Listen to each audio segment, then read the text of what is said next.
యానేవ శబ్దాన్వయమాలపామః యానేవ చార్థాన్వయముల్లిఖామః తైరేవ విన్యాస విశేష భవ్యైః సమ్మోహయంతః కవయో జయంతి అంటారు నీలకంఠ దీక్షితులు. మనం ఏ మాటలనైతే మనం రోజు వాడుతూ ఉంటామో అవే మాటలు ఉంటాయి.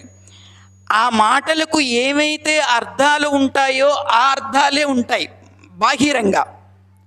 కానీ విన్యాస విశేష భవ్యైః వాటిల్ని ఉదాత్తమైన భావనతో కూర్చినప్పుడు దాంట్లో ఒక పరమార్థం ప్రవేశిస్తుంది.